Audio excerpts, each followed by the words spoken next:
សប្បាយចិត្តឥតកណនីបានជួបគ្រប់គ្នាទាំងប្រុសស្រី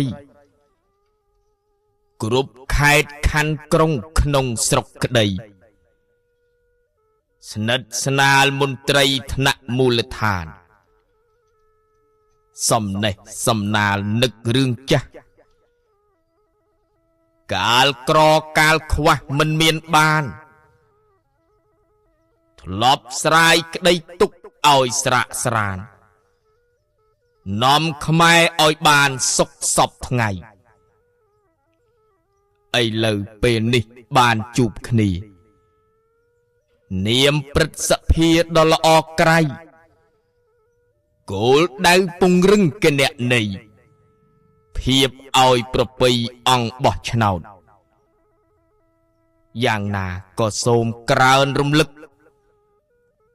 មន្ត្រីថ្នាក់ដឹកនាំជាប់ឆ្នោត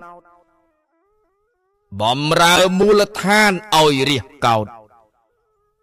សរសើររហូតនិរន្តរ៍ទៅស្មោះត្រង់បំរើនឹងការពីគ្រប់រាជប្រជាជិះมองសៅមន្ត្រីមូលដ្ឋានដែលត្រឹមត្រូវឈ្មោះចាជាប់នៅក្នុងចិត្តរាជបំរើសេវាសាធារណៈមិនឲ្យថ្នាំងថ្នាក់ជារវិសយើងជាមន្ត្រីស្មោះនឹងរាជ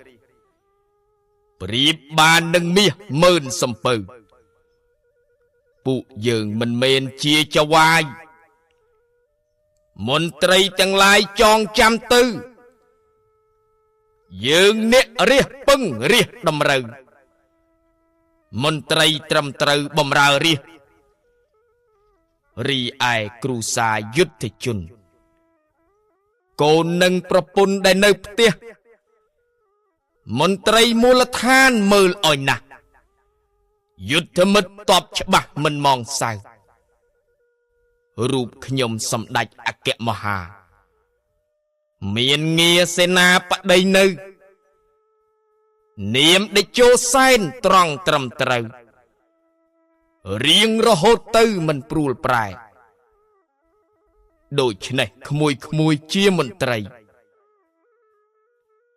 ចៅប្រុសស្រីត្រូវត្រង់ដែរបំរើជាតិមាតុភូមិខ្មែរស្មោះត្រង់មិនប្រែជានិរន្តរ៍